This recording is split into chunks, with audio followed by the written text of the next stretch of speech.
You finally found it. Maybe it's your ancestor's will, a land deed, a church record, or an old family letter that could answer a question you've had for years. You open the image, and your excitement drops fast. The ink is faded, the page is stained, and the handwriting looks like a pile of loops and squiggles.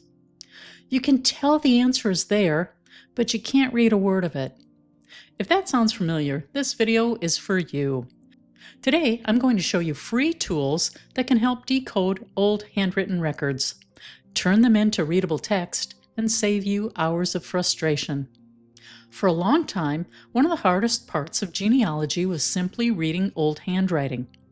Anyone can search a name in an index, but when you get the real record, the deed, the probate file, or naturalization paper, that's where the real story often begins. The problem is, many of these records are written in cursive styles that we don't use today. Clerks wrote quickly, ink faded over time, and some records were copied again and again by hand. Even experienced researchers can get stuck. But today, we have better options. Artificial intelligence and text recognition tools can now help read handwriting and turn images into searchable text. Now, these tools are not perfect. They make mistakes, and you should always compare the results to the original image. But they can give you a huge head start. And when you've stared at one word for 20 minutes, that head start matters. Let's walk through 3 free tools I think every genealogist should try. The first one is Google Docs, which is quick and easy for cleaner documents. The second is Transkribus, which is designed specifically for historical handwriting. And the third is Google Gemini, which not only helps transcribe, but can also answer questions about what you're reading. If you have a cleaner document, Google Docs is a great place to start.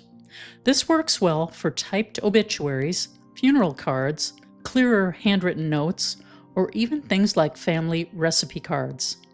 All you need to do is take a clear photo or scan, upload it to Google Drive, then right-click and open it with Google Docs.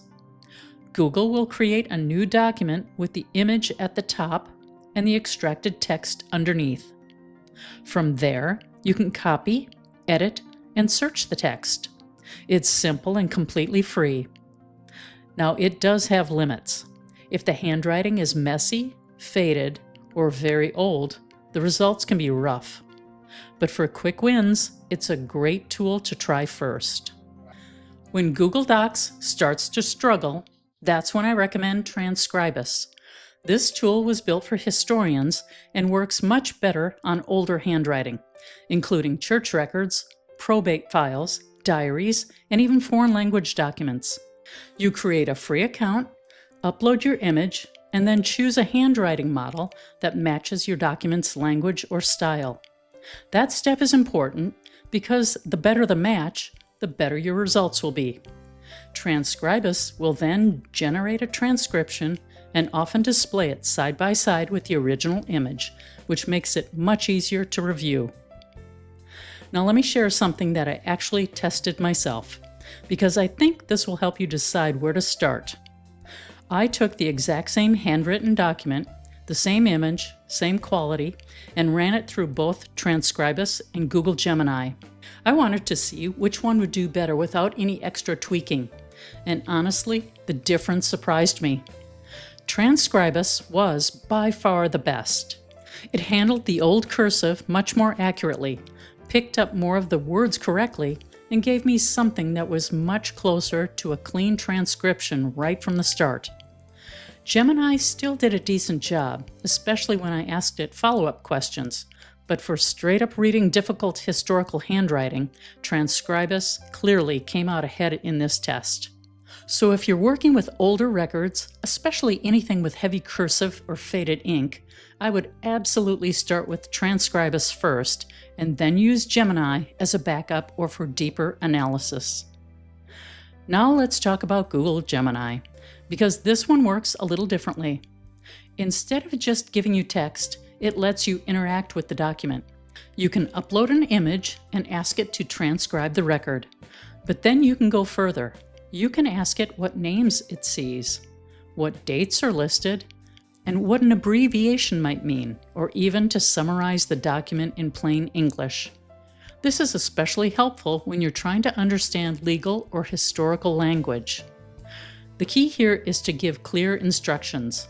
For example, you might say, transcribe this 1836 marriage record and mark uncertain words in brackets. That usually gives better results.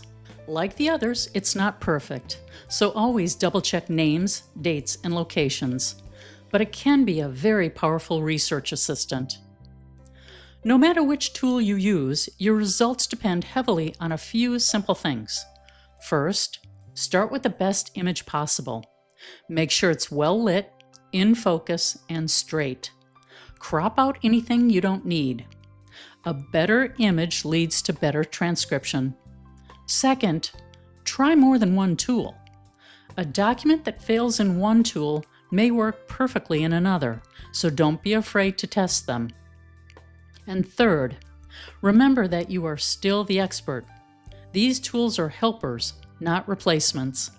They might misread a name or confuse a number, and in genealogy, those details matter. Always compare the transcription to the original record. For years, old handwriting kept family stories locked away. Today, that barrier is starting to come down. With tools like Google Docs, Transkribus, and Gemini, you now have real help reading records that once felt impossible. That means more names discovered, more stories uncovered, and more brick walls broken. And sometimes that one difficult document turns out to be the key to everything. Now I'd love to hear from you. What is the hardest handwritten record you've ever tried to read? A census page, a will, or a church record? Tell me in the comments below. And if you found this helpful, please like this video and subscribe to my channel for more practical, beginner-friendly family history tips. And if you want to keep making faster progress in your family tree, watch this video next for more information on how to do just that. Well, that's it for today. Thank you for watching, good luck with your research, and I'll see you in the next one.